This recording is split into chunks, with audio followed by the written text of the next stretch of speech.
The Montreal Canadiens, to close out the regular season on the show, we're looking at teams that are out of the playoff mix. We tackled the Arizona Coyotes on Monday. Today's the Montreal Canadiens. And Mike, when you look at the Canadiens and where they're heading on what's been an incredibly disappointing season, I saw a tweet from Julian McKenzie the other day on Twitter saying, if you had told Habs fans, you showed them the season from the pandemic when the Canadiens were in the bottom 10 in the league, and then showed them now and then said, hey, in the meantime, they're going to get to the Stanley Cup final, they probably wouldn't have believed you. What's the most pressing need for the Habs?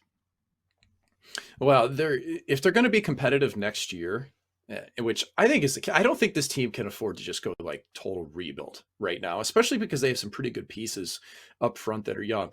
They have to go out and get some defensemen, Frank. Like without Shea Weber, with Sherratt leaving as a UFA, this pending season being traded away. I mean, they're so thin on D. It's been positive that Jeff Petry's found his game since Marty St. Louis has taken over as head coach. His point totals are up. He's playing better, but they need that badly. They also need they need to know what's going on in goal.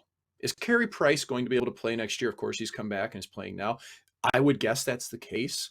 Is he going to be there? Does Jake Allen stay? He did a really good job when he was available this year. So I think it's really on the defensive side of things. They've got to figure out their D. They've got to figure out goaltending. I like their forward group. But Frank, they've got a lot of pieces to work with here. Like Jeff Gorton has, man, they have 10 draft picks in the first 4 rounds next year.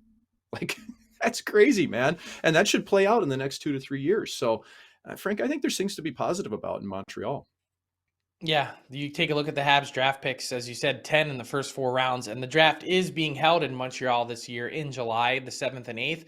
So it'll be interesting to watch what it's like in that building.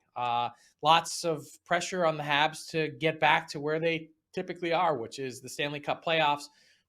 But you hit it on the head about Carey Price. It's not just about Price, but he also factors into the larger conversation about what do the Habs do with their cap picture moving forward. Mm-hmm. They've got $81.3 million committed to next season's cap, Carey Price accounting for 10.5 of that.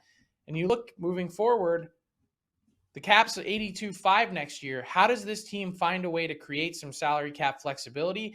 And I guess the biggest question is, or the easiest way to do that would be to do something with Carey Price. So quickly, Mike, my question to you is, if you're the Montreal Canadiens, what would you do with Carey Price this summer? Would you be willing to retain money and trade him, or would you be bringing him back next season to play in net?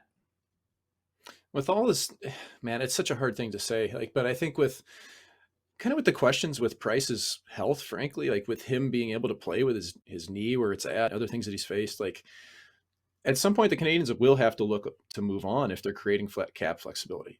But I still think that the Carey Price factor is the key to this entire team. And if they get him back in their lineup, it changes the entire outlook. I would keep Carey Price.